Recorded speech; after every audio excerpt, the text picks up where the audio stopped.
think that something has got into the TARDIS. I know it's not a TARDIS, but something's got into wherever we are. The Time Ram bunker. The Time Ram bunker. What do you mean? Animal? Or a man or something? I'm scared. I have a hug. Yeah, Paul, take the pair of scissors. It's fine. But what is it? What's here with us? Yeah, it's a real mystery.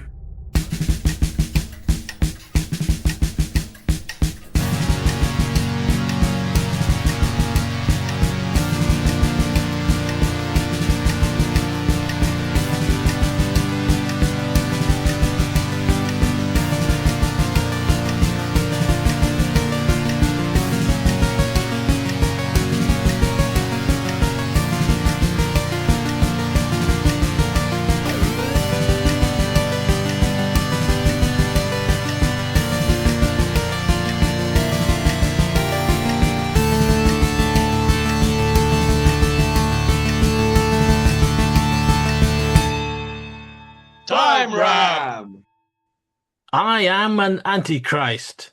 I am an anarchist. That doesn't rhyme, does it? That's terrible, Johnny Rotten. Or should that be, that's rotten, Johnny Terrible? Either way, there'll be no more sub-pop punk rhymes in this episode because this is Time Ram, the Doctor Who podcast that takes a randomly selected Doctor Who episode and a randomly selected Doctor and rams them together to create a third thing. My name is Paul Ferry, and joining me tonight are regular co-hosts, Barry Williams. Follow that, yeah. Good evening. And Rupert Booth. Were you being really clever by saying creating a third thing, considering that the story we're doing? No. Oh. Right. Hello, good evening. Never. Come on. And we're joined tonight by a guest host, Sam Clement, who's a fan of ours on Tumblr, as Sixes and Sevens. Hello, Sam. Pleased to be here. Welcome. You are welcome. Thank you for having guest host, a ghost. You found out my dark host. secret. Now I must vanish into the ether. Like all of our podcasts, I wouldn't worry, you'll fit in perfectly. Yeah. I will hold off on vanishing into the ether until we've completed this project. Sure. Yeah. And honestly, don't drink ether, just stick with alcohol. Never touch the stuff. Neither does Paul, so you're in good company. No, that's true. No. I think very few people drink ether. Isn't it supposed to be really terribly bad for you, ethyl alcohol? I'm sure it is. I'm sure it's not. I'm pretty sure they used to... Alcohol and gin. Was that what they used to put it in the actual alcohol during Prohibition, I think? I mean, they put all sorts of stuff in alcohol during Prohibition. I think you're right, Yeah. Mm-hmm. It's really bad for Cybermen. We know that from the Moonbase. Aye. There you go. Yeah. It's in Polycocktail. A typical 60s drink. Just about everything was in Polycocktail. Yeah. Acetone, ether. Yeah. Propane. That in a nightbar. Yeah. And that's why it was called the Inferno. Yeah. That was the effect it had on you afterwards. Hell yeah.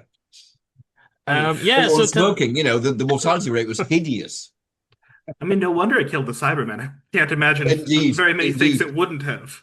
The Cybermen had no idea about coping with 1966 ideas, basically. They just hadn't the foggiest clue.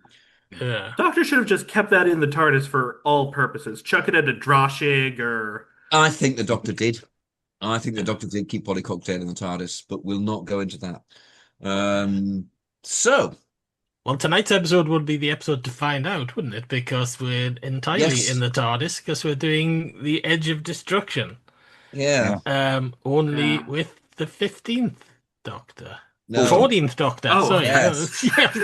Got a little concerned there for a moment. Yeah.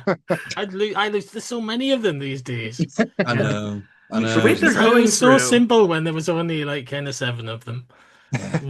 Yeah. Yeah. That feels like it was last week. Yeah. Yeah. So, I mean, the way I'm feeling about this is that it's a different script. Oh, absolutely. Yeah. I mean, just 100%, it's a different script, and it's got Saran Jones in it. Oh, okay. I haven't thought about Well, that. Right. That could as a be good. personification, as in the TARDIS is communicating or trying to Yeah. communicate. Sure. We're not. My God, right. One thing I've worked out from this: the TARDIS is seriously neurodivergent. The TARDIS is as mad as the Doctor. If that's how the Yeah, TARDIS yeah. communicates, rather than just putting up on the screen, my spring's buggered. Check fast return switch. All it had to do. Yeah. TARDIS. That Yeah. was your job. I mean, this was in the No. days before the TARDIS has TARDIS a was. breakdown. This was in the days before it was really confirmed the TARDIS was even sentient. So Well, yeah. I mean, this is the first faint glimmering yeah, of that Yeah. concept. And I mean, I love Edge of Destruction. Unironically, Yeah. I oh, absolutely love it. absolutely. Good. I Oh, do great, too. great. But none of it makes any sense. No. I freely admit that it's absolutely it's like a tone poem of Doctor Who. It's all Yeah. about character and atmosphere, Yeah, and that's it. There but- isn't. I mean, when Baz goes through the plot, how long was that going to take, Baz? A minute? About 10 minutes. but you know, considering that it was really a very last minute insertion two-parter to make up the appropriate number of episodes, I think it turned out phenomenally. Well, that's been challenged lately. Has it? It has. It seems that it was actually, funnily enough, and it fits perfectly for it, designed to be a two-part story where we take a breather after a little child, which is fairly roller coaster, and then the Daleks, which is fairly roller coaster. You stop and you get to know the characters, and it was actually planned like that from the start. And would also be a good endpoint if it went to 13 episodes or whatever that the original run was. You could end it there. Hello, why would you? Well, having said that, the prisoner. I can see that. Although I do find it odd that the breather episode almost kicks off with Susan just stabbing her mattress with a pair of scissors, amazing, isn't it? screaming all the while. I mean, none of this you would do in Doctor Who now, which I think is No. fine. And where it's placed, I think it's perfect. I think it's the only time you can do it. And It's a great script by David Well, Whittaker. It's absolute, I- genius of early Doctor Who. Brilliant. yeah, Jodie Whittaker wrote this. So I said David Whittaker. I'll have to play that back later. But I thought I said David. his No, you just granddaughter. said Whittaker. I'm just look, goofing you're on doing you. you're doing the illustration. Who knows? Maybe she did. Maybe Um, she did. Who can say in the Minus time In the twenty. background, Yeah. just kind of Maybe- typing. I'm not even born yet. That's how good I am. And But actually, as for- any of us on this, which is remarkable. Yeah. Certainly me. But as for placement, I did actually have. Well, okay. As far as I see it, I think we've got two options for placement. And maybe slightly actually three or more options for companions, but we'll get into that. Let me put it this way. I had about 7 different companion groups in mind. Someone's got ideas. This is handy. I managed to cut it down, but Already putting more work in than we do. That's remarkable. okay. I think the two options are, one, doing your continuing with your 14th Doctor spin-off with Mel and Trude, which I think would be Yeah. fine and fairly straightforward. It's true. Trude is the We companion put we it- invented for the David Againnant era. Yes. Right. Yeah. Right. This would actually be quite helpful in Oh, yeah. maybe fleshing her out a little bit. But the idea that I had and that I've deeply fallen in love with is it should go in the Wild Blue Yonder slot because Yeah. the two stories are I very think similar. we're all there. I think Yeah, we all yeah, had yeah. that thought. Yeah. Yeah.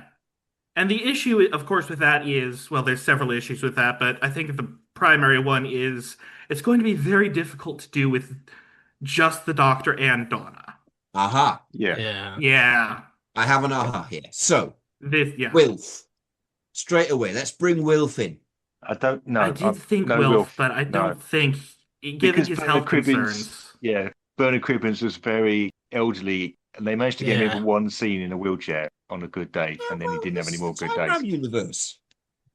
No, I Well, think they didn't actually build a let's set massive ourselves some fiberglass Donald Pleasance, but let's set ourselves some limits there and say that Bernard Cribbins. I don't think they could get him in for an entire episode. They're just, we're setting limits now. well, otherwise this doesn't work. So Yeah. yeah, no, What doesn't I'm work? vetoing Wilf. What doesn't Now- work? What do you have in mind? Well, I mean, I did have an option along those lines, which it wasn't Wilf, but it was Sean and Rose available. and Sylvia, Yeah. and that I would. Yeah. could maybe work structurally, but I cannot see. Sean is just like the chillest dude in the Doctor Who universe.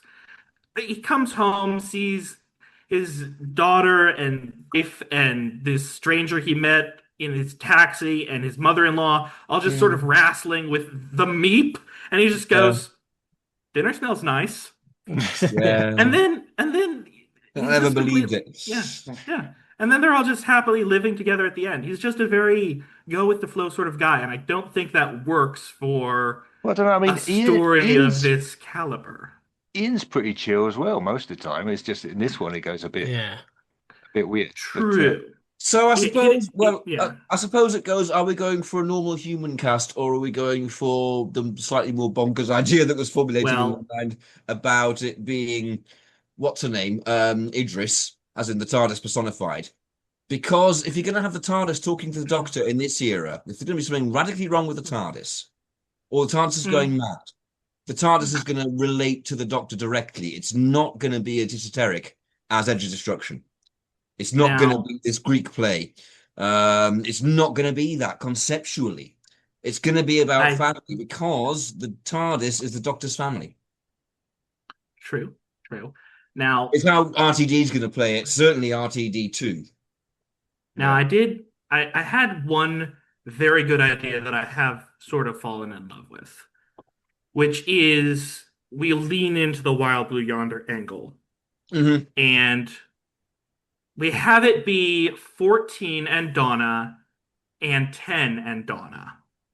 Oh, I can't. No, I'm vetoing that. Not two David Tennants. Hear me out. Hear me out. Number I one, refuse. it feels like something that RTD2 would do. Yes, but no. Number two, it's not actually 10 and Donna. It's some sort of, I don't know, malign psychic force. We play on the whole thing in the original version of something has gotten into the TARDIS and it's messing with our minds and turning us against each other. And it's some sort of dark alternate. Maybe it's the Valyard. Maybe it's David Tennant as the Valyard. And Donna as the Dr. Donna Valyard. The Valyard Donna? Michael Jason around? He wasn't, was he? No.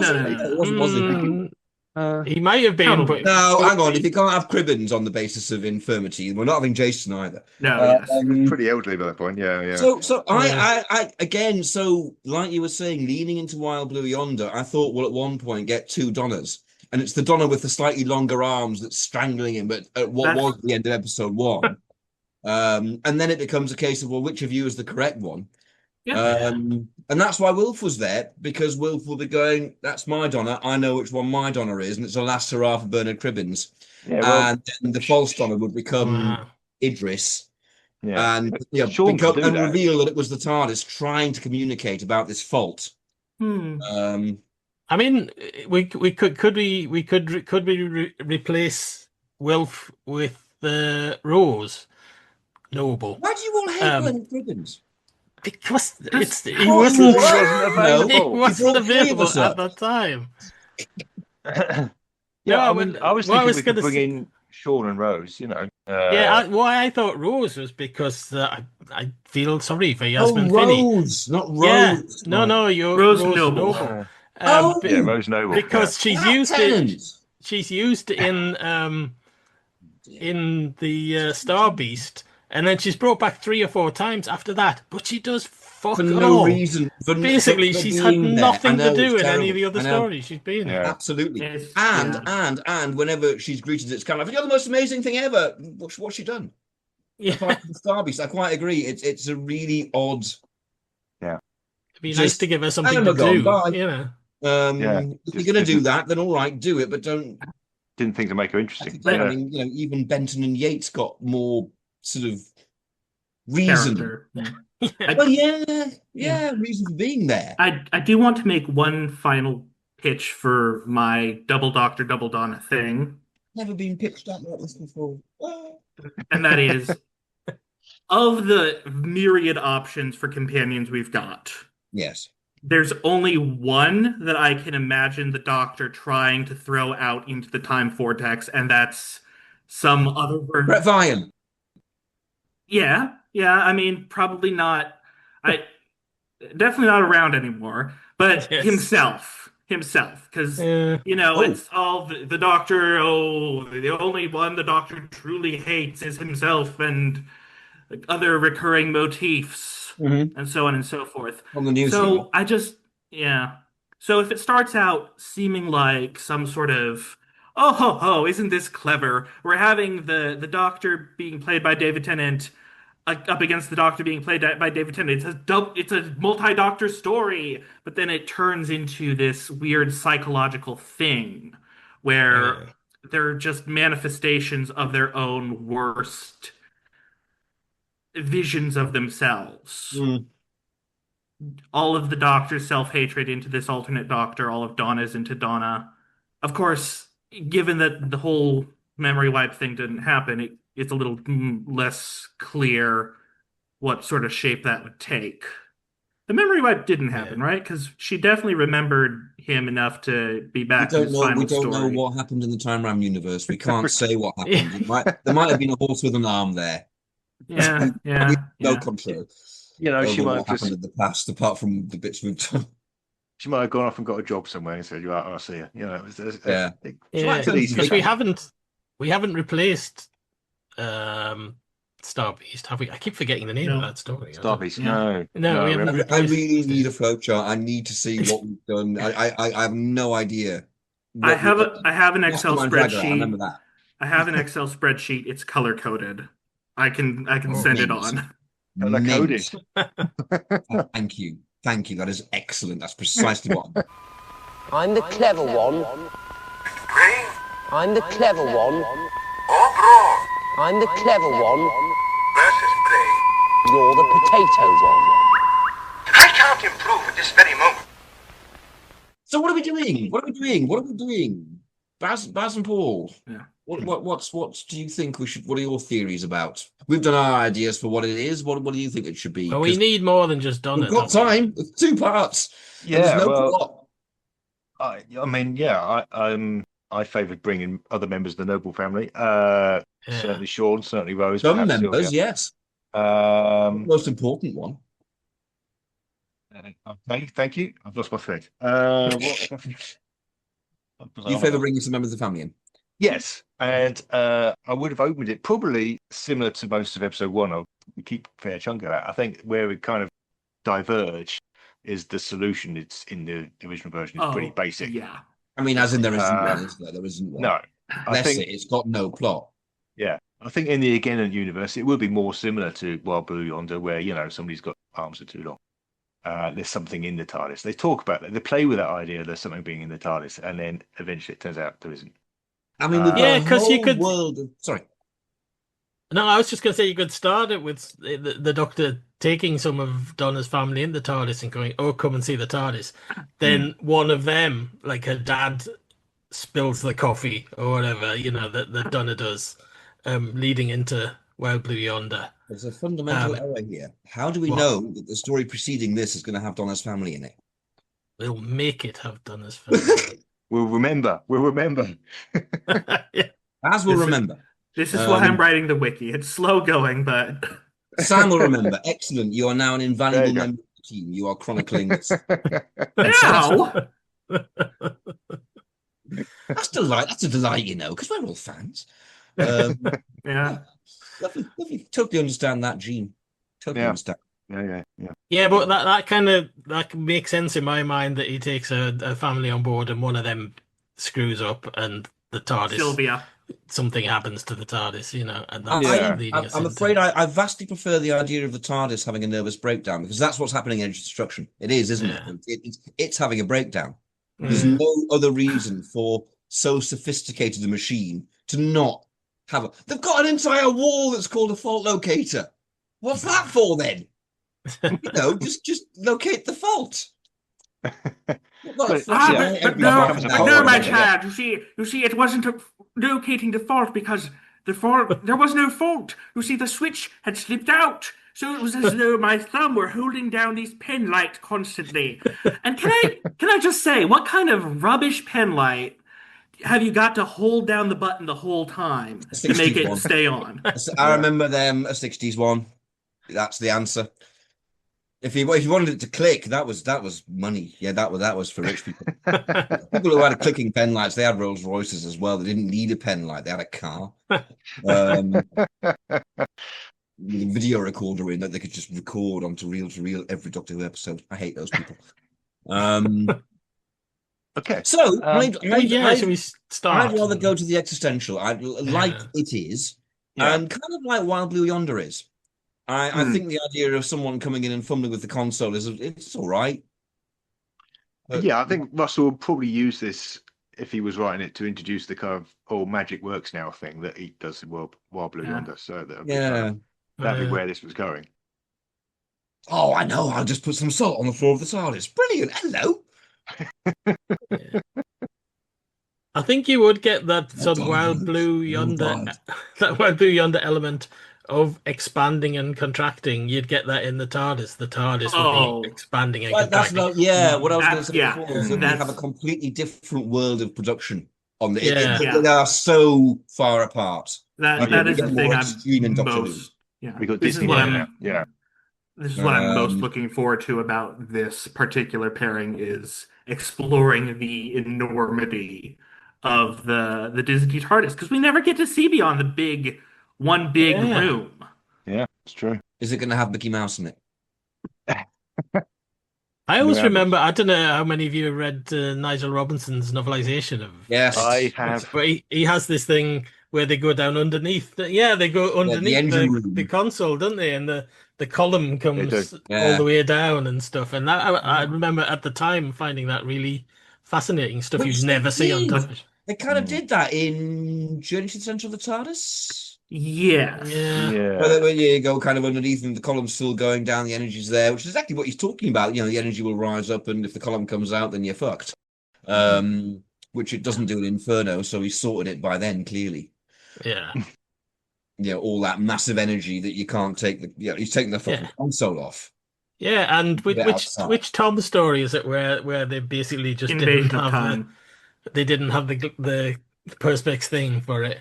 Oh, no. The Horns of Naimon, yeah. So they just they make a thing of it that he's repairing it, but actually they just didn't have the prop. And no one had seen any destruction for that long. No, they had the prop. No, they had the prop. Oh, they had it? Yeah, there's a photo of it with the column in place, and it's there at the end, I think. No, it was a deliberate decision. Oh, right. I always just assumed it was... Challenge your design at some points. It was just, that season is so kind of, cheap.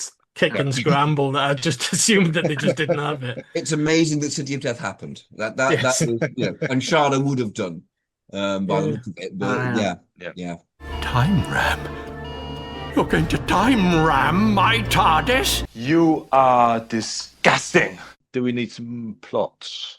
Well, we do, don't we? Because there really isn't any. I mean, watching it with a time ram eye again earlier, I was going, nothing happens. They go down a bit and then they fix it. That's the plot. Isn't it? Basically, there's an explosion at the start, and then they're all thrown to the floor, and then everyone's acting a bit strange, really. So we could start it in that way, we need to decide who's in there. Where are we going? Yeah. I'm tempted to say, number one, they might start it in media res.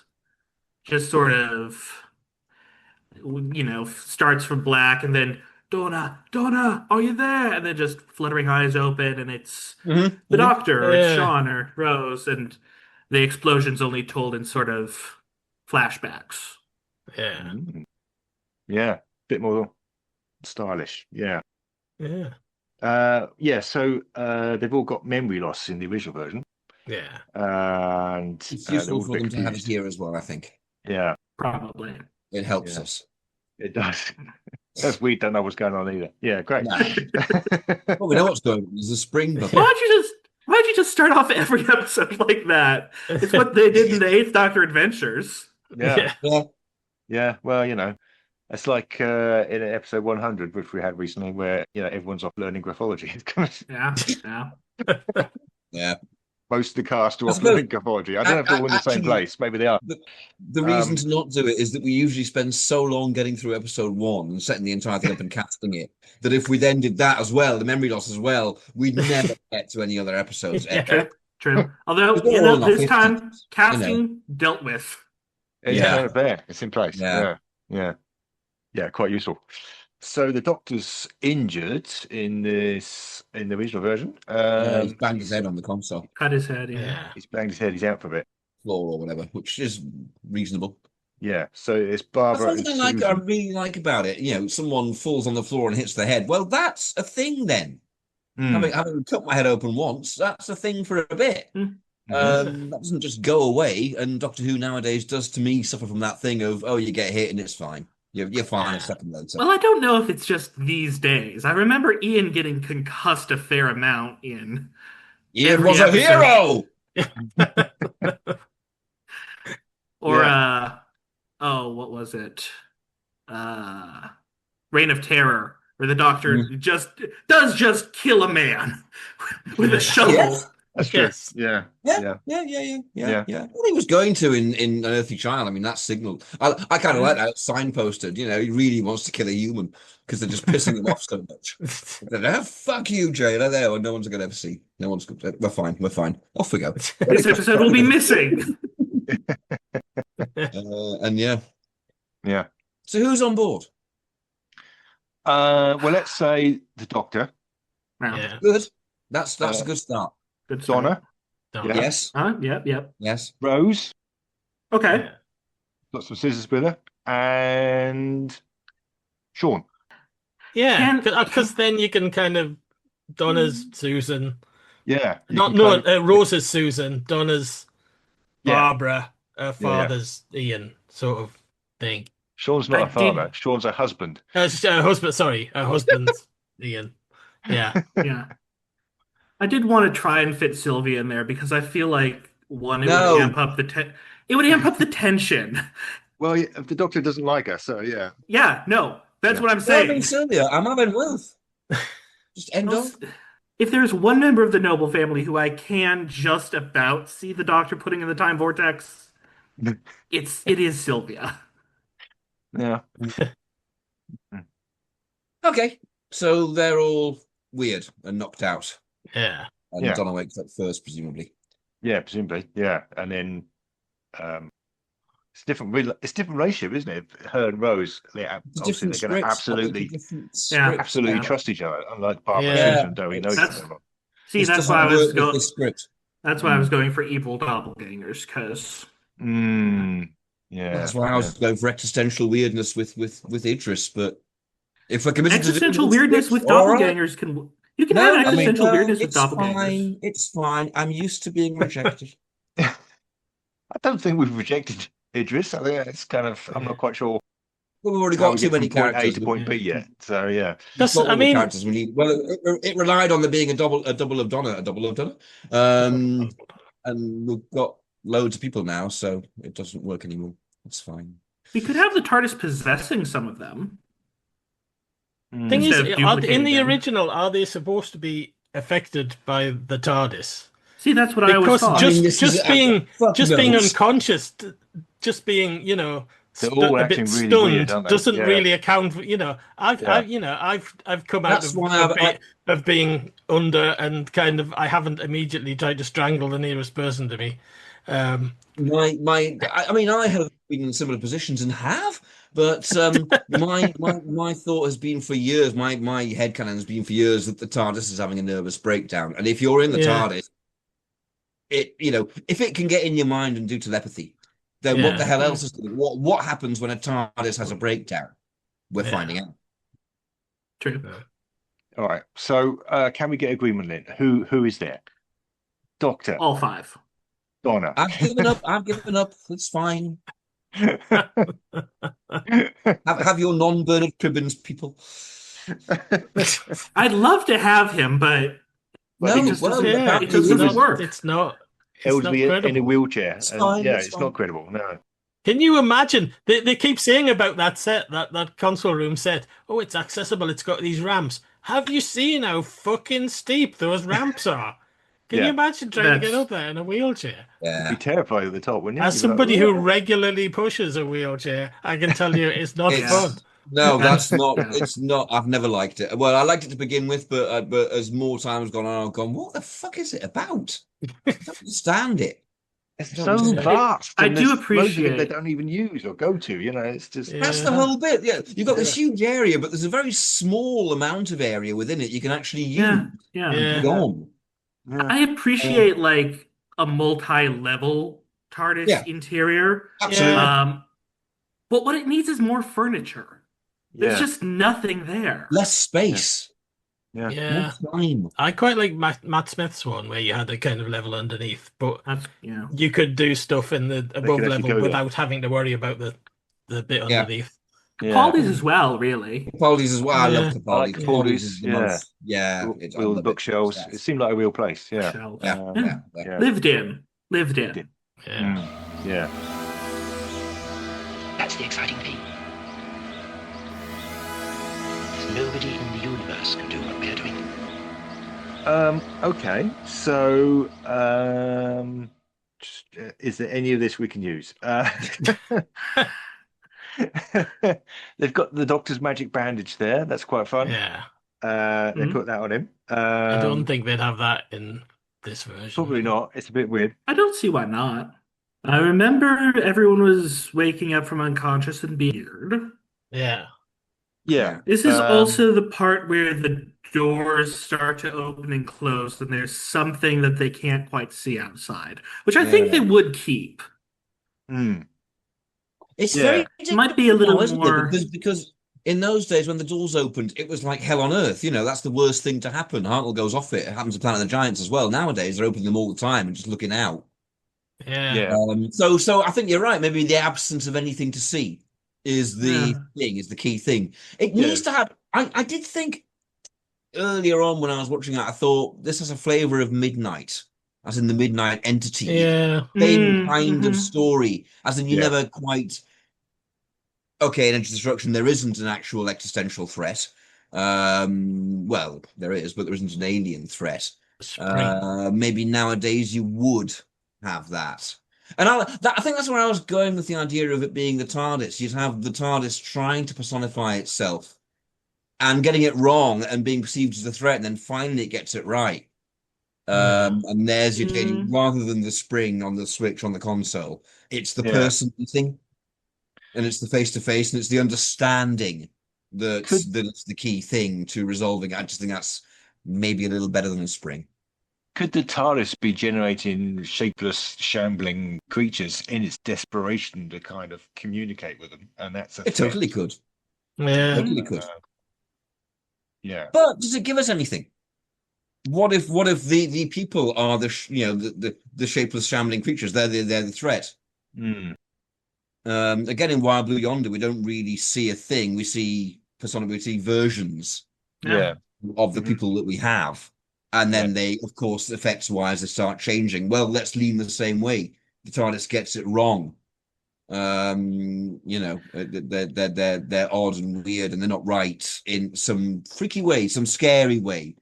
We I could think lean they- into that, Scary. that confusion that they've got because they don't know what's going on. They're confused Exactly. about what's real. We could Yeah. actually direct it in such a way that the audience doesn't know what's real either. We're kind of coming at So Oh, absolutely. how about we play on the memory loss that we mentioned at the beginning and make it a complete memory loss? So the Doctor, none of them know basically which of them's the lead, and the Doctor's yeah. going to have to Yeah. emerge slowly via knowledge, just being Yeah. better at it. Oh well, how if I flick this switch? No, that's not right. Hang on, how did I know that? Bits start coming back. Yeah. So we get the Doctor evolving as a character as well. We get the Okay. group evolving. Mm. You get a bit yeah. like Midnight. there's a power trip, but the Doctor always knows that he's the Doctor. Well, here the Doctor Yeah. doesn't. Yeah. So that takes everything away and puts them all on an evil playing field. An Like evil Small on playing Evil field. Knievel. evil playing field. We had one of those at our school. Same here. I was going to say, as far as I'm concerned, they're all evil. To hell with If it them. was pure evil. Yeah, Sam, tell us your playing field experience. Evil. Yeah. I mean, probably. Yeah. Okay. Fun to walk around. But Clearly less evil, less 1970s. yeah. Go ahead. Time wrap. So where are we story-wise? Story-wise. They're still being mad, aren't they? We're still in they're being mad part of the 2/3 of this story. Yeah. Yeah. Yeah. I think someone's gone to fetch bandages. Mhm. Yeah. They need water. water. They're trying to work out where to get water Well, from. they explore. If they have no memories, the first thing I would do is go, well, what's out that door then? Well, where are we? Where, try and establish where the hell I am, as well as who I'm with and who I am. So we can make a lot of the moving around, we can make out of that. Yeah. Yeah. Yeah, I think there'd be a lot of them kind of distrusting each other and not knowing totally who anybody is. But I don't think they would go as explicit as trying to stab each other with scissors and strangle each other. Which is not a going shame. to get away with that. The scissors is a great scene. Yeah, it is, isn't it? Isn't Yeah. it? It's so. I love the atmosphere of this story. I love the atmosphere of it. I'm quite aware that it doesn't have much plot at all, but I don't care. Doesn't need it. Yeah, I'm watching these people being weird, and in context of the third Doctor Who story ever, you can totally get away with it because the first two have been two completely different entities. Here's something else, and then you're going on to Marco Polo, which is another thing again. Yeah. The first historical epic. I love this run, and even including Marinus. You finish with a pulpy sci-fi. That first 5 stories, I think, gives you Doctor Who really, Yeah. or the basis of it. And then the Aztecs. And then the Aztecs. Yeah. Another level again. Actually, it gives you that the whole moral conundrum. And there were no limits. There were no limits this time. When the whole field was open, they could do whatever they want. Nobody knew. Absolutely, you can do whatever you want, and it really fits then. And that's exactly why it doesn't fit where we're putting it. Yeah. But to be fair, the same could be said of really any other Doctor. Yeah. The thing is, what we always look at is the context of when it was broadcast. Now, this is David Tennant's back, Donna's back, Doctor Who's having a big Disney relaunch. Let's do the Edge of Destruction. No. No, they wouldn't do that script. They wouldn't even consider it. You're not going to do unless we usually look, I think, with emotion, because RTD did. And that's why I keep going back to it. I think that's where the idea of Idris and the relationship with the TARDIS. So if we have the Doctor, maybe the thrust of it. Sorry, I'm talking a lot. I'll finish in a minute. Maybe the whole thrust of the story is the Doctor and the TARDIS learning who they are again and meeting each other. And at that point, we'll restore the memories and everything's fine. And whoever's died comes back to life with fairy dust. Because maybe someone did get stabbed with scissors.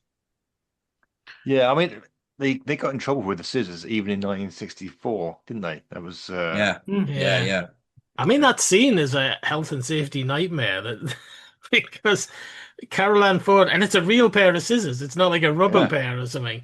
She goes to town on that bed, and then she kind of falls forward and drops him on the floor. She falls forward and drops him on the floor. She could easily have fallen on top of them. Sharp fucking she's scissors. Full method with them. Really pointy. That's not a health and safety nightmare. That's just acting. That's just knowing what you're doing with your body. She couldn't have fallen on them. If she fell on them, they'd be on the floor, flat. She'd just lie on top of them and go, I'm on the scissors. Stabbing that weird ergonomic nightmare of an S-shaped bed. Yeah, beds are terrible. My God, why would you lie on that? That's not going to be nice. Good night's sleep. No. Mind you, knowing what the BBC was like at the time, they'd have probably gone, "Oh right, Susan's dead. How can we keep going?" Yeah, keep recording. Yeah. Indeed. Like that live recording where the actor died in the middle of it. Around the world under something. Call in Maureen O'Brien. Yeah, exactly. Yeah, Yeah. yeah. Mm, It'd be the great abandoned Doctor Who story. 3 stories in. And yeah. Verity's going, oh, great. I had to re-record episode 1 of The Earthly Child. I had to re-record episode 1 of The Daleks. And now she's fucking fallen on the scissors. Brilliant. I'm leaving. I'm going to a convent. Oh, hello, Tom Baker. And that would be a completely What's Tom different Baker life. doing in a convent? What do you think Tom Baker's doing in a convent? I think the word is Come on. defrocked. I mean, yeah, we know what Tom Baker's doing in a convent. He's getting closer to God, just in his way. I broke with the wankers. So, I mean, are we using a version of that? Is Rose getting a bit weird? Yeah. I think so. I think so. It's either her or Sean, isn't it? Oh, yeah. Or Sylvia. Or Sylvia. No, I can't Sylvia imagine there. Sylvia getting weird. No, is Sylvia there? I thought we agreed Sylvia was there. No, we didn't. No, I vetoed Sylvia. Oh, okay. Purely out of spite because I've had Wilf vetoed. And I don't see why I can't veto as well. And it's too many characters. And if we're going to have the double Donna, if we're going to have them possessive, let's keep it to 4. Let's just keep it to the 4. All right, yeah. We've got Donna. Very well. Yeah, I mean, Donna's, if we put Sylvia in, Sylvia's going to be taking stuff that Donna's doing. She just is, because there isn't enough anyway. Donna's Well, going if to we're be in rewriting charge. the whole script, then I don't know that that's necessarily an issue. I don't think we are. I think we're kind of, the way it's evolving, this is how Time Around works, we just kind of go with how it evolves. I think we're generally kind of trying to stay with the script, but making more sense of it. Yeah. A different sense. Or A any different sense of it. Well, if they've all lost their memories, I like the idea that Donna's kind of taking over and basically running the show. She'd be the first She leader. would. Yeah. And basically going, you stupid young man, And it'll be about conflict. It'll be a lot more about, well, why are you leader? What makes you so good? It'll be about that. It'll be character like RTD does, rather than oddness happening, which I think will be a loss. But hey, here's an idea. Something's just occurred to me. What if the TARDIS is kind of instilling in them all a sense of something's wrong? It's putting in their brain things wrong, but they're kind of interpreting it in different ways. So, like Rose has this paranoia that thinks that people are getting to her because of her being transgender and so on. And you have that kind of message in there, but it's really the TARDIS trying to go, no, something's wrong. But people are interpreting it in different ways. Maybe they could feel having a thing about why did you give away all that fucking money? Stuff like that. But if he's got amnesia, you don't remember that. Well, maybe because they've lost their memories. Because they've lost their memories, they could have slightly different allyships. So the Doctor's allied with Rose, and Sean's allied with Donna, and they're kind of opposing each other. You can play with that a little bit. Because Donna and Rose don't remember. And also because that's exactly like Edge of Destruction. It sort of gets us a bit nearer to the source material. not that Ian and Barbara were actually a married couple, but they were. We all know that they were eventually. They were boffing anyway. Surely we were boffing. We've all seen the Romans. And so did they. All right, so they're going off to explore more of the TARDIS, did we say? Well, yeah. There's the main expansion in the novelization is when the Doctor and Ian check the fault locator.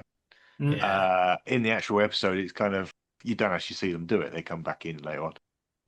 But in the novel, there's about 2 extra chapters of them exploring the rest of the TARDIS. Ian getting lost and shenanigans, and coming across the TARDIS engine rooms.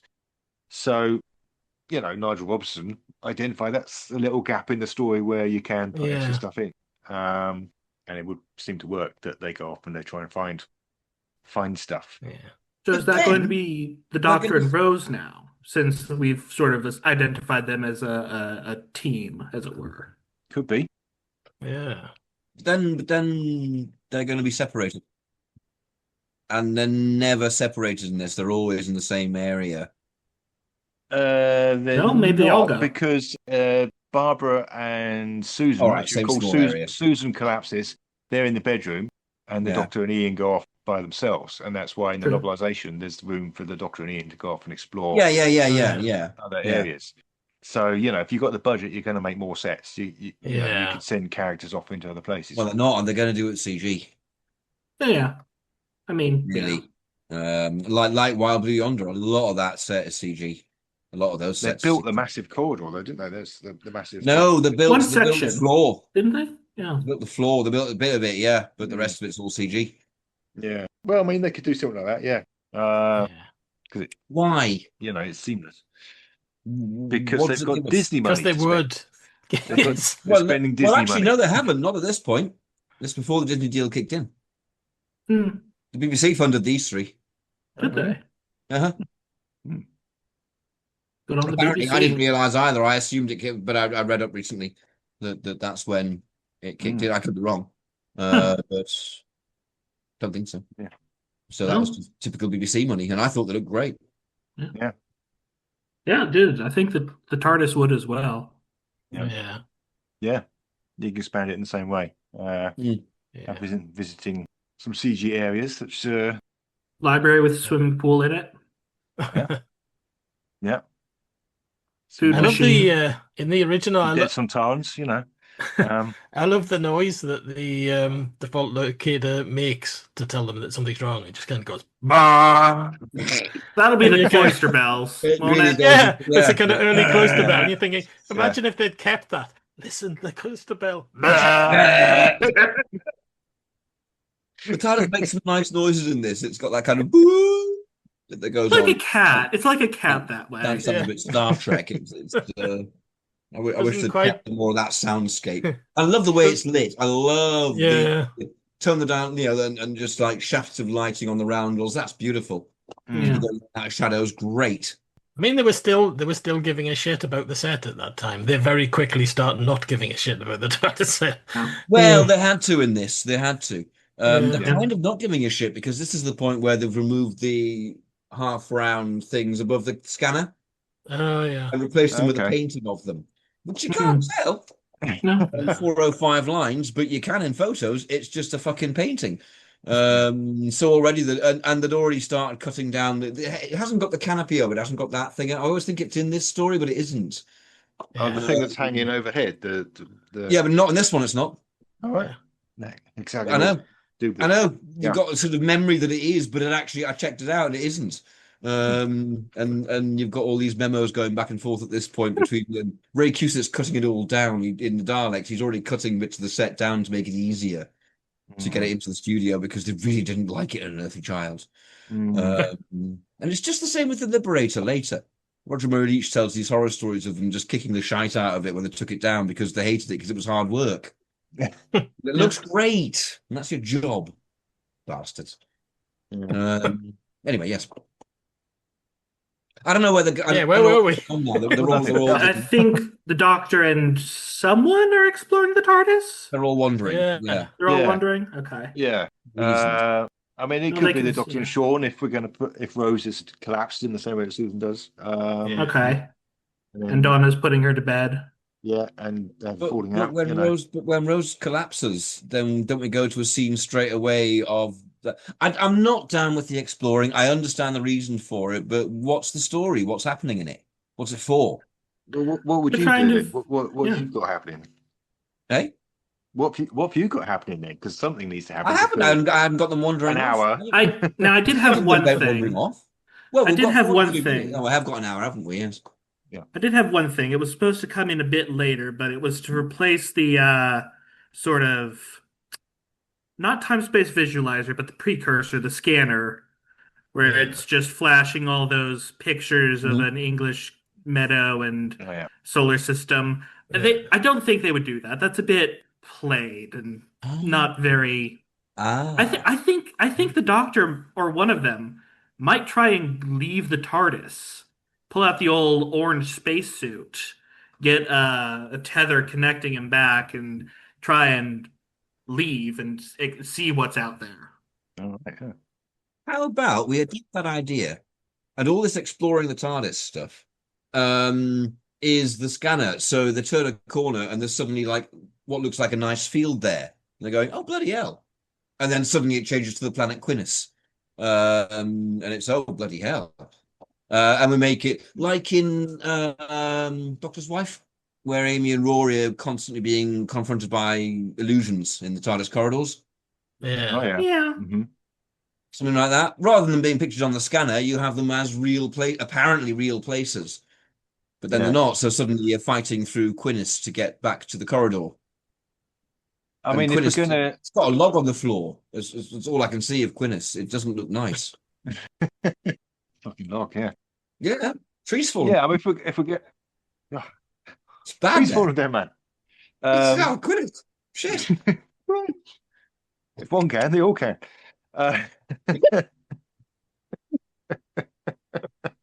What happened to Quinnis? All the trees fell down one day. The day the trees fell down on Quinnis. There's a There spin-off. we go. Yeah. Yeah, if we're going to up the confusion factor, maybe they do suddenly find themselves somewhere else, and then now they're dealing with a whole new set of problems. Yeah. Yeah. Well, that was, I mean, the idea of replacing the idea. I mean, you're absolutely right, Sam, about replacing it wouldn't be just pictures on a scanner. They wouldn't do that now. So let's do the holodeck. Let's do the illusions in the TARDIS. Make it visual. And then suddenly, 1 minute you're in a nice field, and the next you're crawling through Planet of Evil. And and they don't know what's going on with their fucked memories anyway. Yeah. Okay. But you could also have sort of elements of the bits of the TARDIS are missing, where the Doctor's kind of getting memories back, going, "Oh, I know that such and such is in there," and he opens a room and there's nothing there. Or it's just a door that opens out into space, and he's just like, "All right, I'm assuming there used to be rooms here." I'll have that. It's close enough to they try to leave the TARDIS. Yeah. The problem I have with the trying to leave the TARDIS is, all right, what's out there? Where do they go? What do they find? Well, that's what we've got to build on. I would think. No. You have to come with that. That's how it works. Okay. Well, it's on you. If you come up with an idea in time round, it's on you to work it out. Fair enough. Okay. The idea was more predicated around what everyone else would be doing while someone was leaving the TARDIS, e.g., do they trust him? How are they going to be able to bring him back in? Are they going to want to bring him back in? That's a bit of emotional. Like the Capaldi one, Oxygen, where he's going out and and don't really know what's going on, that sort of thing. Yeah, you something don't along see those what he lines. experiences, but And then the Doctor, they eventually, of course, they do pull the Doctor or whomever back in, and he's just completely, end of midnight, frozen, terrified, petrified, and he can't describe anything that he's seen out there because there's just nothing. Less than nothing. Or when they looked outside earlier. No, I think they saw like some sort of inky blackness. And then beyond that, it's not just blackness. The TARDIS shielding them from the true eldritch nature of, I don't know, the time. Yeah. If you could bring in an idea from... we'll have to decide whether there's an external threat or whether there isn't. Well, if you bring in an idea from Wild Blue Yonder, on that one, they're meant to be at the edge of the universe, aren't they? Yeah. So you could have a similar thing here. I think, no, we're on the edge of just nothing. Maybe if he does go out... That's what it is. What? The clue's in the title. Destruction. On the edge of... Yeah, that's true. Yeah. There's a sun that they're beyond. Slightly deep cut. What about you? What about me? Why don't you go? You are expendable. And you're not? No, I'm not. I am not expendable. I'm not stupid. And I'm not going. That is a thought, though. Maybe when they pull him back in, the spacesuit's just sort of dissolved, ripped away. And that's why Shutigatwa never gets to wear it. Yeah, no, what I was thinking just then is if he kind of goes out in the spacesuit, what you could have is one of them in their paranoid state thinking they've found something that implies that the Doctor is doing all this and that he's the bad guy, and they lock him out. And then the others have to go, no, wait, you can't lock him out. Let him back in. And he's banging on the door. A bit like The Thing, where Kurt Russell kind of goes outside and one of them thinks that he's the Thing, so they lock him outside. So when the Doctor comes back in, they don't know if they can trust him. We don't know if we can trust him. Is there something inhabiting him? Yeah. Up the paranoia. This is the point in the original script, certainly, when the Doctor turns on Ian and Barbara and kind of says, "It's you. You're behind Which all is, this." if he's just been locked out of his own TARDIS, understandable. It's more dramatic than being throttled, and it's kind of more in keeping with what they would do. Maybe I don't know how you would make this work, but maybe there could be some way that the TARDIS is able to communicate with him while he's outside, that it couldn't do while he was inside. Visions of So when he does come back in, he knows more or less what's going on. Maybe a little bit of like golden energy pouring off him. They like to do that sort of Artron regeneration, what have you. I spit at golden energy. I fucking hate it. I really do. I hate the golden energy. So many things. It's like the sonic screwdriver in the old days. It's just, golden energy. That's not a go at you, by the way. That's a go at the effects design and the general lack of something in scripts. Wow, I sound so old. So where are we at? What's going on? Well, I think we did skip a bit technically. With the Ian and Barbara agreeing to keep this whole something's gotten in from Susan and her getting paranoid towards them. But I think that could translate pretty well. Donna being like, we shouldn't tell her. She's so young. And Charlotte being like, yeah, all right. And Rose was overhearing them and being like, excuse me? Yeah. But she's on fake Quinnis at the moment, isn't she? Are we keeping that? Yes. Well, I mean, they could all be on fake Quinnis, and then they could be back in the TARDIS, and then they Get outside. I don't know where anyone is. Well, we'll get them all back to the console room so we can pick up the story. They can come back and a nice little is now. Whatever is that for that? A nice little visual shtick occurs to me that if Tennant was outside, the idea that he's kind of desperately trying to get in, and he's up against the TARDIS, and he sees in one of the little windows, he can just about see Idris in there, kind of in the little window, and he thinks, what? And like the TARDIS is trying to talk to him in that way that he can see Idris in the little window. Writing on the sign changing, things like that. Yeah. Side point, by the way. Is it Saran Jones? Because I know you've done The Doctor's Wife, and I'm pretty sure you cast Gillian Anderson. Oh, the telephone. There's a thought. Oh, the telephone. The telephone rings when he's outside. Could be Gillian Anderson. Yeah, sorry.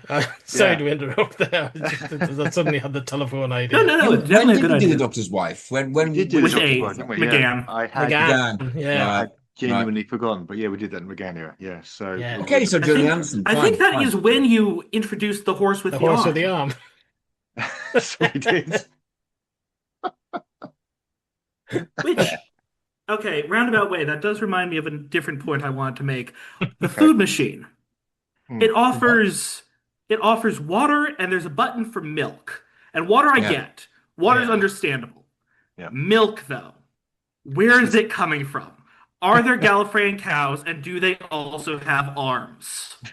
Because that would make milking a lot easier. Ooh. Just milk themselves. Ooh. Yeah. Okay. Yeah. Self-milking Gallifreyan cows. Yeah. They spent too long around the time vortex. They grew arms. They pre-milked themselves. So Donna walks in on a self-milking Gallifreyan cow and then just sort of backs out again. Yeah, now we're talking. Here we go. Verses up. It's in the butterfly room. It's in the butterfly room. Yeah. It's in Quinnis. It's on Quinnis. It's on the hallucinations of Quinnis. There's a Gallifreyan arm cow. Yeah. And she's like, "What are you doing? I'm milking myself, ain't I? What's it look like?" Yeah. Well, it do you mind? Kind of looks like something else, but carry on. Yeah. Well, I suppose the bulls would have arms as well. I don't see why not. If horses have. Well, that's when she realizes the Doctor's an alien, because she goes, "That cow's got an arm," and he goes, "Yeah, and yeah, don't they all?" All right, the Doctor's at Quinnis with Rose. No, the Doctor's in the vortex. or the You see, this is destruction. where I'm lost. I don't know where we are. I don't know where any of the characters are now. Who's in Quinnis? Who's right? The Doctor's in the vortex. I don't know if anyone's They in all come back Quinnis. to the console room. Yeah. I think if they go to That's what Quinnis, happens now. I think if they go to They all Quinnis, they come come back. back again. Yeah. Good. Yeah. I think Yeah. that's the deal Yeah. with Quinnis. It's not there for They've been outside. One of them's been outside. One of them's seen a horse. Two of them have seen a horse with an arm, a cow with an arm, a cow. self-milking And the on other the planet one, Quinnis, where all the Okay. trees have fallen down. and the fourth one is the one responsible for locking the Doctor out of the TARDIS. And the fourth one, just Sean, presumably, I think, it's stayed Yeah, around yes, the console yeah. room. Just Yeah, going, no, sure. I'll stay here, mate. I'm good. Have the Doctor on a rope. Does the It's kinda water short from the roll, food you know. machine, am I right in thinking it's in a bag? Yeah, Yeah. Why? it's really useless. Mm-hmm. I mean, jug. Yeah, Yeah. Gallifreyan Really odd. spent so much time inventing arms for their quadrupeds. They never really worked out the basic thing about jugs and cups and They mugs. never invented the bottle. Then the bottle evaded them. Time travel sorted, but the bottle beyond No. them. Yeah. Went straight past. You did all used to. genetic I don't know if manipulation. any of you guys remember this, but you did used to be able to get milk in bags. Still can in Canada. Yeah, can you? Yeah, right.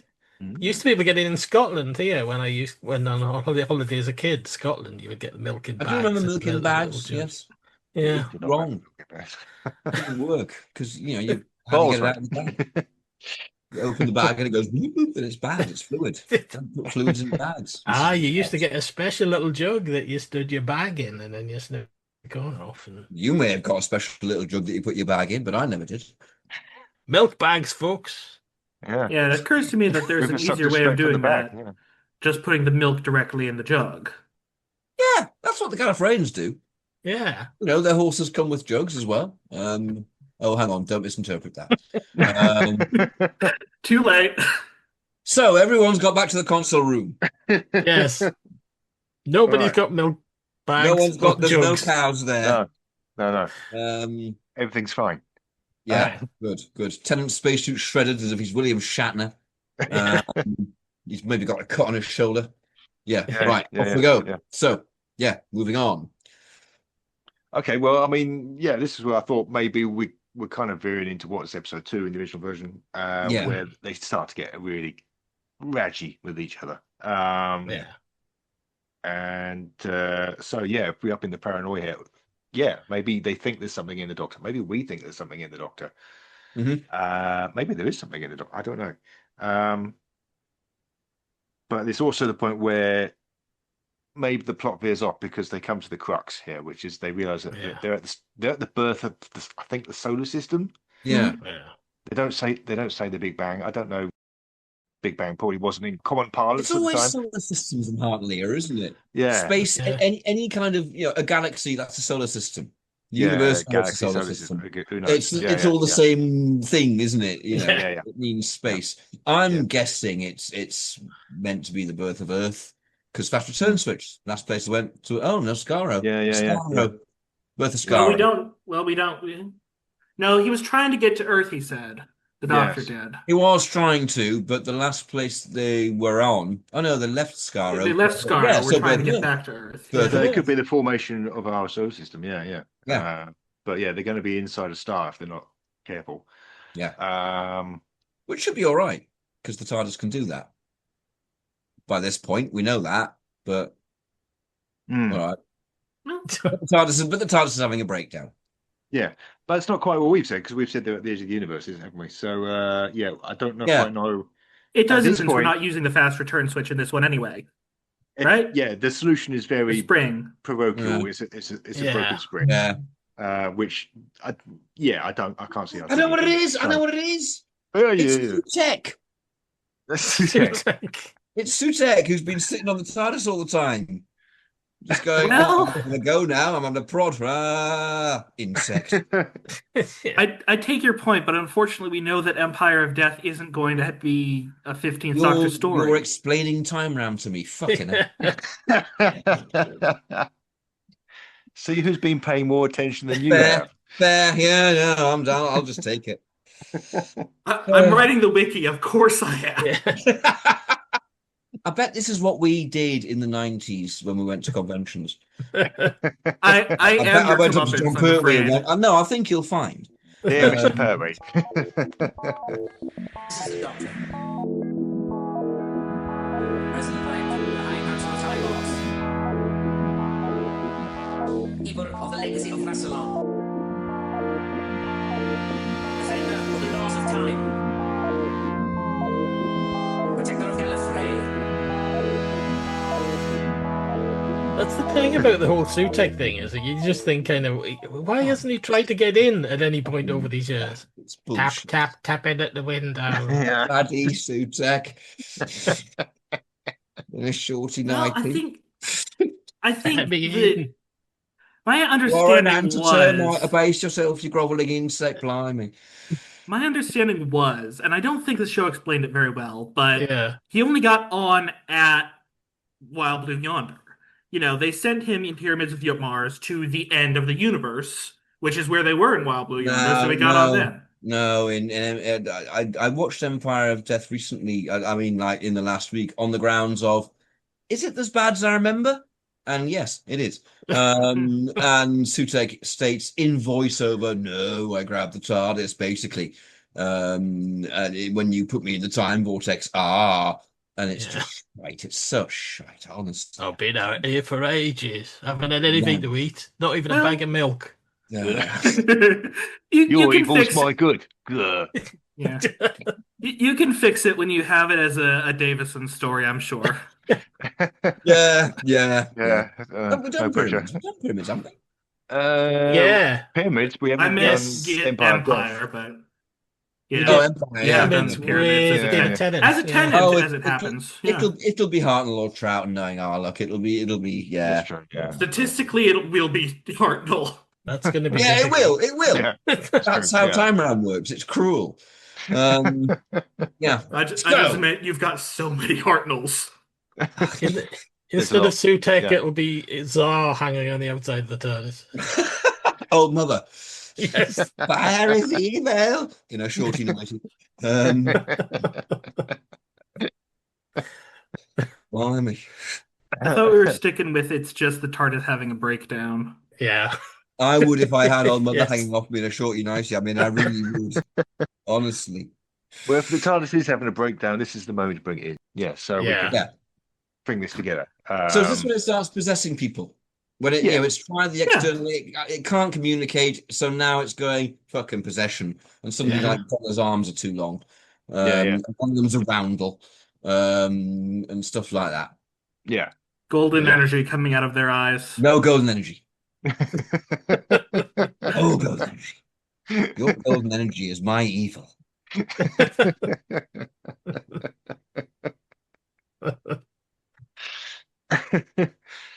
All right, so how do we resolve that, Roop, since it's your idea? Oh, fuck off. Wilf turns up. Well, that's what you said. Wilf turns up then? Fine. If I'm resolving it, Wilf turns up. Well, you And can have go, Wilf one sorry. scene. I'll allow sorry, that. I knocked a switch earlier on, and I think I might have broken the spring. And Tennant goes, "Oh, Wilf, blimey, hello," and fixes the switch, and everything's fine. Resolved. Oh, springs. I love springs. Oh, brilliant! I want to be a spring in my next. I think we did discuss that it was just the Doctor and the TARDIS being able to connect and remember who they were. Yeah. Which was I also my think idea, works. so I'm good. I'm covered. Yes. Well, maybe this is where You Idris did- should turn up. Thank you, Sam. You can come back again. I'd be glad to. Really? Wow. Blimey. Maybe this is where Idris should turn up then. Yeah, we'll get the personification. We get Gillian Anderson turning up. Gillian Anderson turning Yeah. up. All right, yeah. She can have a bit of golden glow. All right. Yeah. There you go. She Golden will be- Glow. She Gillian. always does. She Thank you. always does. Yeah. Thank you for appealing to my modern sensibilities. Grudgingly. Well, it's not so much yours; it's the productions. I like the golden energy. I'm terribly good friends with well, indeed colleagues with the woman who post-produced a chunk of Matt Smith and all of Capaldi, and I have a go at her about Golden Glows. So it's not just you. I go straight to the source and tell her off. But she buys drinks, so I don't do it that often these days. Yeah.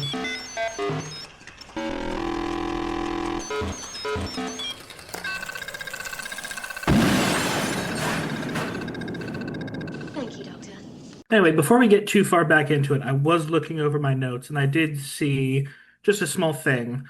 A little substitution I had for the melting clocks, which is everyone tries to check their phones or digital devices and it's counting down to something. Okay. Yeah. Yeah. I think that's about That's the quite fun. equivalent. Yeah. Yeah. Yeah, we've kind of skipped over a lot of stuff really because we were trying to sort of establish what the plot is. Had to rearrange It's a a different fair story amount. completely. I mean, it just said from the outset, there's no way it's this script. Yeah. That I think script. we're most of the way there now. I think what we've got is we've got people being possessed. And obviously in Wild Blue Yonder, that's an evil external entity. Yeah. In this, is it that or is it just the TARDIS? I think it's the TARDIS. Really, it's the TARDIS. Yeah, yeah. Trying to communicate because having a breakdown. Can't communicate via normal. The whole breakdown thing explains the bizarre, why not just put a message on the screen saying, check the fast return switch, mate. Yeah. Because I'll tell you why it is having a breakdown, because it's also got amnesia. Caused by Sutek. And it's stuck on the edge of the universe and it doesn't know where it is. It's like, Yeah. It's having an existential crisis. And we all. It's got PTSD from the Time War. That would tie into the retirement. Why not? That'll tie into the retirement thing that must happen next episode in order to cause Which the we won't 14th have Doctor. then. No, because you've got to have it in order to have the 14th Doctor spinoff. Because you have established that he's just taking a break and being a lecturer at a university. There will be no 14th Doctor spin-off here.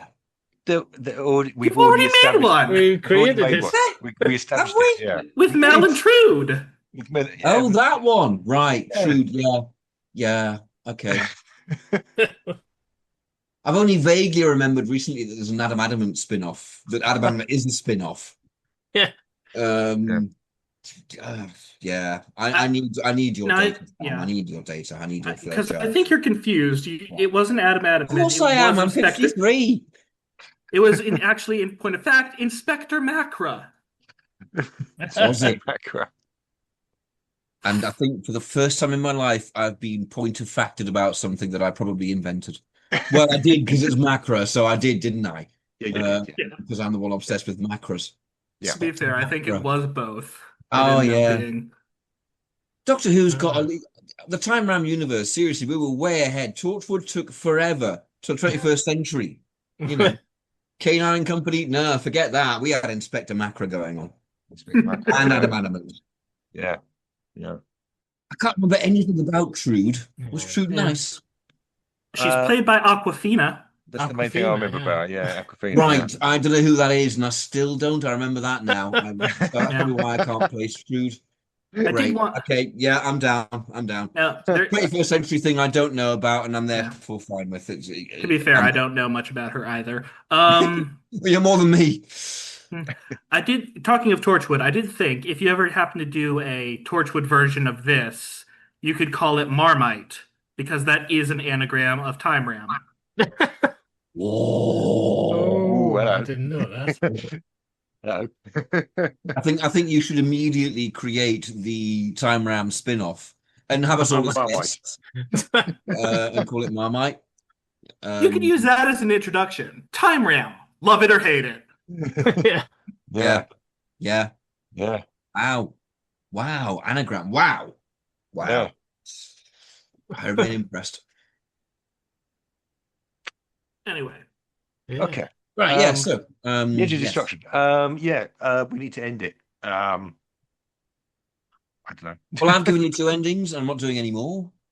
Well, Idris We've got Idris Will, turns we've up. got Idris. It's Idris, Gillian Idris Anderson. Yeah. It goes on hurting. Why haven't you fixed? Why you fixed all your companions? Why haven't you fixed my hurt? And I'll Tony tell you, goes, I'm so sorry.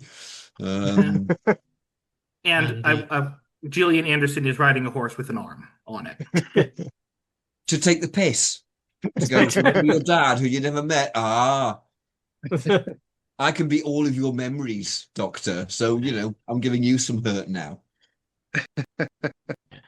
So the TARDIS is sentient, and this is kind of established. I wonder how she actually feels about being belted with a comedy hammer to split her in two. I don't. I mean, 14th and 15th. I'm not down with all this. I'm not down with it. Look, I think the Doctor and the TARDIS are in a perfectly healthy and loving and consensual BDSM relationship, and we should all be happy for them. That's probably true. Yeah. Yeah. I'm going to drag you into a war every single time we land. Yeah, I'm going to take you to that war. Yes. Healthy. Yeah. Just don't belt me with a comedy hammer. Fair enough, yes. Oh, I draw the line at that, obviously. And Mordrin, for some reason. Okay. So he belts with a comedy hammer, and that fixes the spring. Everything's fixed. Excellent. Fine. It'll probably be something like in the original Smith version of The Doctor's Wife, where there's, I'm very sorry, Rupert, golden energy. I've allowed it on Idris. I have allowed it on Idris. It's canon that Idris has golden energy. Yeah, where it just sort of lights up the TARDIS again, and it goes I would into all prefer their it to minds be a and brings howl back. around, but there we are. There we are. I don't get howl arounds in the 21st century. It's not You going to be don't get a good howl around No anyway. one gets howl arounds in the 21st century. No. So yeah, golden dust. Does he still stroke bits of the TARDIS? Yeah, he does.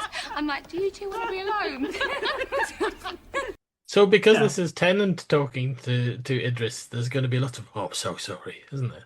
Yeah. I'm sorry. Yeah. I'm sorry, I should have realised. I'm so sorry. Yeah. I think they're probably saying that to each other, just going, I shouldn't have taken you as a Vortis, and I shouldn't have taken you as Scaro. That was a bad idea, wasn't it? I'm sorry, I was lying. I could always find my way. You fucking twat. Sorry, you fucking twat. And all that sort of bit. Yeah.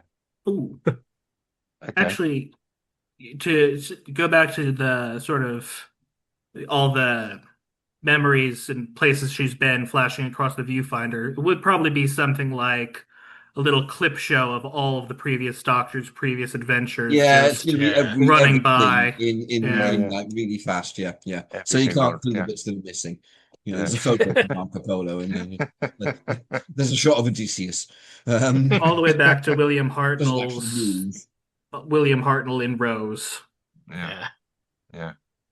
That's not. No, we've done Rose. We did Rose, yeah. So you have. Rose was Tom Baker. We still don't know what we're going to get for Hartnell. I've got this horrible feeling it's going to be Time of the Rani. Time of the Rani. Or Survival. No, it can't be Survival, can it? No. Yeah. I was once doing this with a friend of mine, and we've rolled Hartnell's Night of the Doctor. Yes. Yeah. That was our Good Man Goes to War, I think, wasn't it? When that was the first time that we all went, oh dear, we don't know what we're doing. Oh dear, we've got ourselves into trouble, haven't we? And that was about our fourth episode or something, wasn't it? It could be fourth or fifth or something like that. Yeah. Like, oh Christ. So basically, Idris and the Doctor sort it all out, and it's all good. They heal each other's hurt, and the TARDIS starts working again and comes back out of depression. And then it's probably, this scene does happen in both Wild Blue Yonder and Edge of Destruction. It's just sort of the comfort part of the hurt comfort fic that is this story, where they're all just sort of apologizing to one another and healing after everything. Yep, got memories back. It's all good. Yeah, they got their memories back. And then Rose finds a giant footprint in the snow, and we're away. They go and see Isaac Newton, and the Doctor goes, "It's fucking gravity. Get it right." While Rose is finding a giant footprint in the snow, and they suddenly realise they never left the planet Quinnis. They're still in a corridor somewhere, and the TARDIS is still mad, and that's all the rest of Doctor Who after this. This is all Quinnis from now on. It's all Quinnis all the time. All Quinnis. Hell yeah. Okay. There's your episode title. All Quinnis all the time.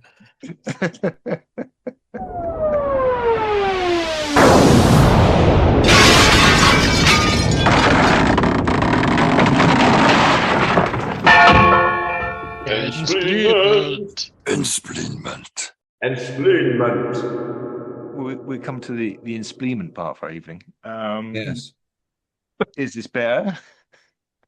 I Or don't is know it what not it better? is. It's a complete mess. I don't know what's going on in it.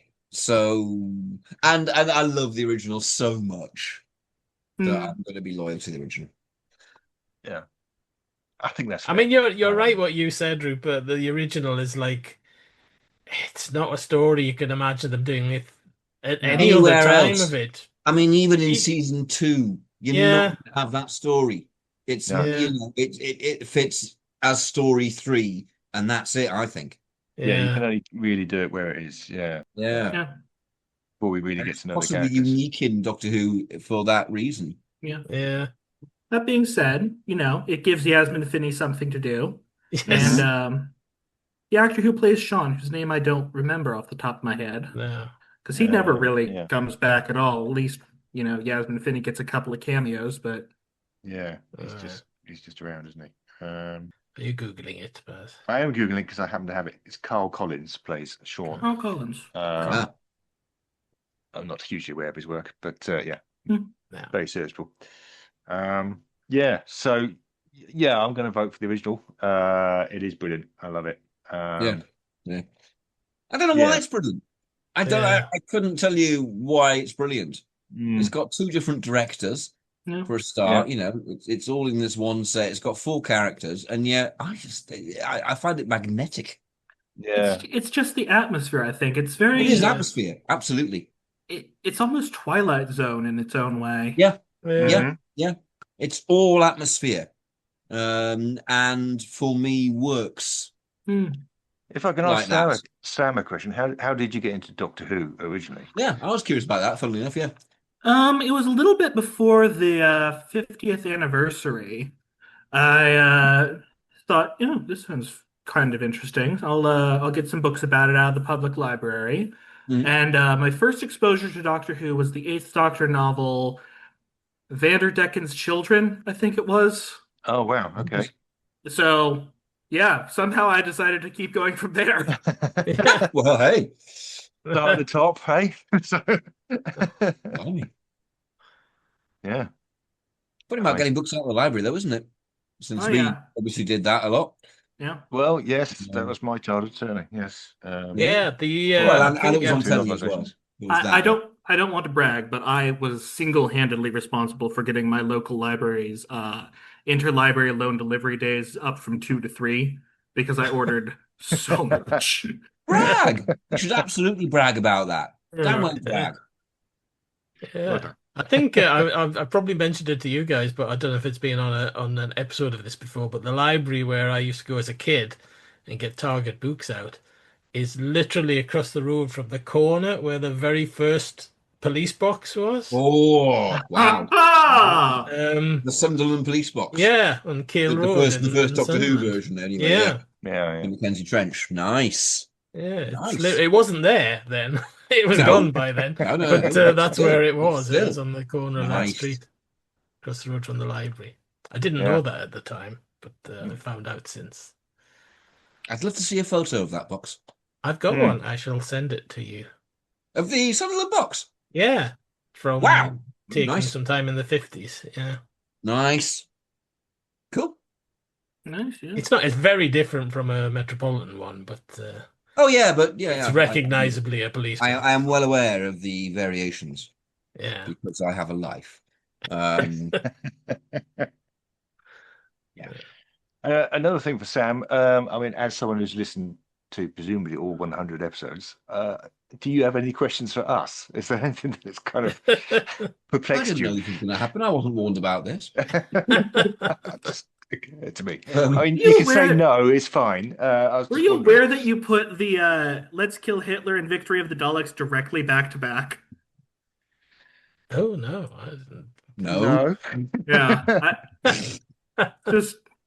Yeah. Might want to. Yeah, the two 11th Doctor World War II stories, one right after the other. Oh, okay. Which doctor are they with? Pertwee. Pertwee. That's fine. Oh, that's fine. It's just like uni. Pertwee was practically World War II anyway. That's all right. Well, it is It's not quite like Unit because you've got Ben and Polly and River in one and Joe in the other. Yeah. Ben and Polly, they came back so much, didn't they, in the time right? They've been They brought back. may probably yet will still. continue They to do may so. yet still. You don't have an origin story like the pair of them without coming back again and again and again. I mean, Christ, Yeah. you know, there's Star-crossed the element. lovers. Yeah. And Yeah. the River's parents. And the So- River's parents, and Yeah. and Ben's imbued with Susan's ring power. Susan's ring, yeah. No, he's not anymore.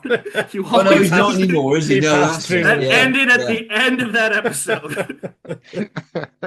They de-ring him. Yes, yes. Yes. That's the moral thing to do. Good for the Doctor. Yeah. No, we Oh yes, totally that passed. that was It's the other question. You always say ring and then laugh a lot. I think that's a cultural gap. Could you explain to me in detail why that's funny? fine. Ring? Oh, okay. I mean, Baz, you're in charge. No, I'm just goofing on you. I've worked it out from context. Baz, you're actually a parent, so you know we have to do this. Because poor man.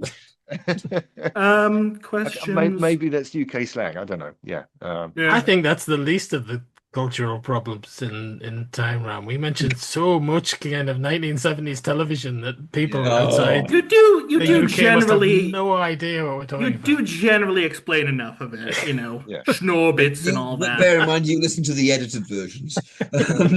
This is fair. This is fair. It's hard work sometimes. Yeah. I'm sure I've got other questions, but I can't think of them off the That's top of my fine. head. That's fine. I'll just write you a very detailed notes on Tumblr saying, please "Dear do. sir, are you aware that you have made a continuity error?" I think you'll find. Do you remember? Do you guys actually- remember? Very, very, very early on, we had we actually read a review out of one of the episodes. And it's we the did, only yeah. review we've ever had. Yeah. Really? Yeah, it was a nice Yeah. review. Yeah, it I was. don't remember that at all. Don't remember it in the slightest. It's by, a very early episode. Looking but Lessonist. Yeah, I don't think it we've was, had. Yeah, I don't think we've had. Oh, a review yes, since then. yes. Yeah. Mm-hmm. Shall I do some numbers then? Probably should do Oh, some yes, numbers. please. Yeah. Right then. Yeah. Here we go. Yeah. The Doctor is Patrick Troughton. Oh, About time. Good. Do some more. Well, let's see what we get. The story is 184. okay. It's quite late. It's a new series, isn't it? It's new Yeah. series. Keeping up the streak. I've got like I said, I've got an Excel sheet, and I don't think Troughton's ever had any classic stories. Probably it's 42, funny enough, which I'm Oh, currently we've Oh, what we've done. editing. Okay. So, yeah. Right. Well, just going again there. 81. That's a classic series. There we go. Yes, that's a classic series. That's Pertwee Baker. Baker, I think. Yeah. Like you've done it, it's Planet of 81. Evil. Planet of Evil. There you go. Planet of Evil. We've had that. As Have we well, done yeah. Planet of Evil? You have Yeah. 7. Okay. Bollocks. Okay, Sam's here. This is really useful. Yeah. Yeah. Okay. Try again. 35. 35. That would be a That trout. might be a Troughton. It might be a Troughton. It is. It It's is the a Troughton, faceless isn't it? ones. Yeah. Keep going. Okay. 206. Right. Okay.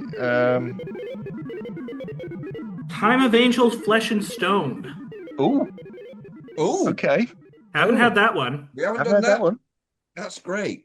Okay, good. Yeah. Right. Wow. Right, River. Okay. Oh, that's going to be a creature Troughton feature. flirted with River. That's going to work straight. Yeah, I'll believe Yeah. that. Well, Yeah. you've had Troughton with River already. Had so- Trout with River. Yeah.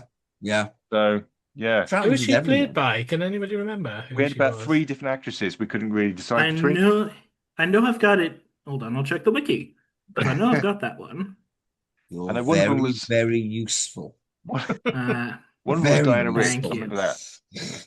Yeah. let's see. Possibly retain. River is played by Diana Rigg. Ah. Go, Diana Rigg. Oh, Go with that. Diana Rigg in the 60s then. Yeah. Yeah. Moonlighting from the Avengers. That's a Yeah. coup for Doctor Who. Yeah. Somewhat. Yeah. That'd be what it was in the papers, a coup for who. That's Coup the, for who. that'd Yeah. be what the Sun said, or the Daily Coup. Star, or the Morning Herald. or Yeah. whatever. Yeah, all the Travelers' Christmases come at once. So, yeah. Oh dear. Reason you got So anything recorded. Anything broadcastable recorded. Okay, so that was Time Ram. I'd like to thank Sam for joining us. No problem. And I've been Paul Ferry, and of course, joined by Barry Williams. Hello. And Rupert Booth. I've been corrected. All right. Okay, so you can join us on the socials if you wish. I think Baz, Rupert and I are all on Blue Sky. Baz and I are on Tumblr, as is Sam. Is there any other socials that you're on there, Sam? I've got Blue Sky. Blue Sky. Okay. And Rupert is still on Twitter. I am. A shame. Okay, well, I'm standing up against the Nazis. Yeah, by using their platform. Okay, it doesn't really work very well, but still. Yeah. You wait until I've got something to say. You wait. Okay, we've got a website at timeram.com and also a Facebook page under Time Ram Podcast. You can support the podcast by joining us on Patreon. If you pay some money, you can get some extra bits and bobs and what have you. And what have I missed? What else is Wiki. there? You can see the wiki at timeram.miraheze.org. That's spelled miraheze.org. You can come and help me edit some of these episodes. I'm about 30 some in, and I've got other stuff to do with my life, so labor intensive. Yeah, I feel you'll your have pain. to make a note of that, and we can add that on other episodes. Yes, But, absolutely. yeah. That's really That on- yeah. Yeah. Totally. Yeah. No, you just said it. Can we not just edit it in? No. I know this is back to me Indeed. saying at the outset, why don't we just record standard outros? But then mind. Just get Joanne to do just get Helen Mirren to do it. it. Yeah. He's not doing much. Bad. He'll be alright. Have I missed Helen, anything? you're doing What much else? at What else is there? Have I missed anything? No. Well, that's it. Join us next time for Patrick Troughton in opens the book to see what he's forgotten already what it is. Time of Angels and Flesh of Stone. Flesh of Stone? Flesh Flesh and of Stone. Flesh of Stone. I think No that's a traveling D&D will do. spell. Yes, Flesh of Stone. I am Newt. We are in Elms trouble. turn aren't this we? way. That's my fate, isn't it? As good as it's gonna get.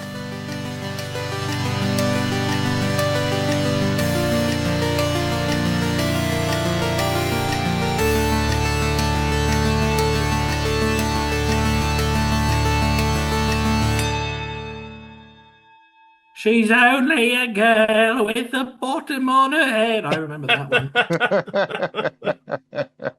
Oh dear. That's just come Oh back to yes, me. yes, Right. yes. Right. I had forgotten that. Yes. Space Pirates. Yes, Space With Tom Pirates. Baker, yes. Direction point! Direction point! A Doctor Who podcast network.